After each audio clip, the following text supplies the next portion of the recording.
Assalamualaikum warahmatullahi wabarakatuh. Baik, saya akan mempresentasikan tentang business plan. Nah, di sini kita akan membahas dua materi. Yang pertama itu teknik presentasi business plan, yang kedua presentasi business plan. Nah, di sini kita akan membahas tentang tujuan presentasi business plan. Yang pertama itu menginformasikan pesan-pesan bisnis kepada audiens, yang kedua menghibur audiens, yang ketiga memotivasi audiens untuk bertindak. Yang selanjutnya, teknik presentasi bisnis plan. Yang pertama, kita analisa dulu siapa audiensnya. Yang kedua, kita persiapkan bagaimana untuk presentasi bisnis. Dan yang ketiga, bagaimana sih etika kita dalam melakukan presentasi. Dan yang keempat adalah tahap dalam melakukan presentasi bisnis. Nah, kita harus menganalisa audiens. Nah, kita harus mengetahui siapa sih audiens kita, bagaimana waktu untuk melakukan presentasi, dan apa yang diinginkan oleh audiens. Nah, selanjutnya persiapan presentasi bisnis. Yang pertama yaitu kita menetapkan isi presentasi dan melakukan penguasaan terhadap materi. Yang kedua yaitu penguasaan berbagai alat bantu presentasi. Dan yang ketiga yaitu menganalisis berbagai lingkungan, lokasi, ataupun tempat untuk presentasi. Selanjutnya itu etika dalam melakukan presentasi. Yang pertama, berpenampilan dan berpakaianlah dengan sopan. Yang kedua, percaya diri. Dan yang ketiga, mengontrol bahasa tubuh. Dan yang keempat, yaitu pengucapan kata harus sopan dan tepat.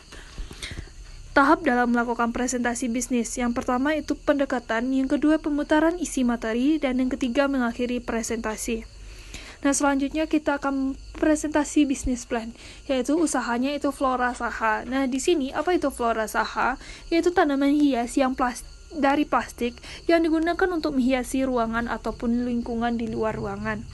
Nah, di sini yang latar belakangnya adalah untuk mempercantik rumah dengan tanaman bunga adalah impian semua orang, terutama bagi kaum perempuan.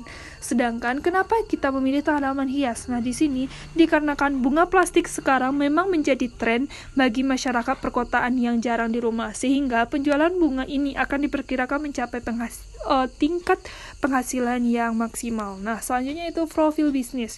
Nah, di sini kita akan membahas tentang nama produk yaitu Flora Saha, jenis produk yaitu tanaman hias, sistem penjualannya adalah secara langsung dan offline dan online.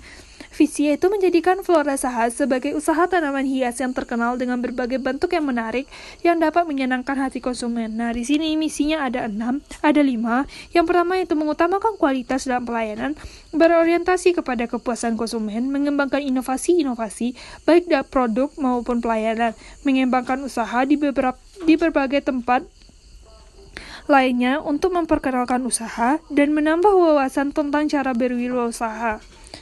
Nah, selanjutnya yaitu segmentasinya adalah sasarannya yang tidak bisa berkreasi, yang suka dan menjadi lebih mudah berkreasi.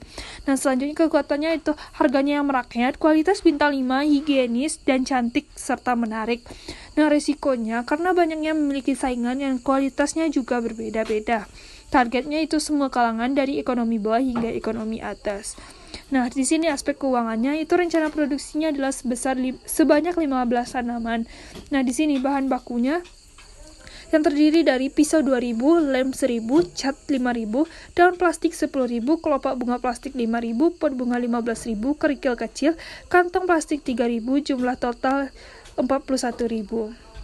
Nah, perhitungan keuntungan, harga jualnya itu kita jual sebesar 50.000, sedangkan harga bahan baku 41.000. Nah, di sini kita meraih keuntungan 9.000 per pot. Nah, total penjualan kita itu selama 1 bulan yaitu dengan total penjualan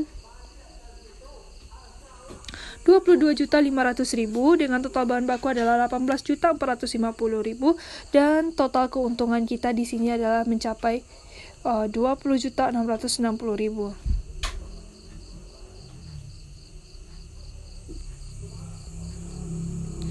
Nah, di sini strategi pemasarannya yaitu melalui mulut ke mulut, endorse atau paid promote, pameran event, sosial media, marketplace.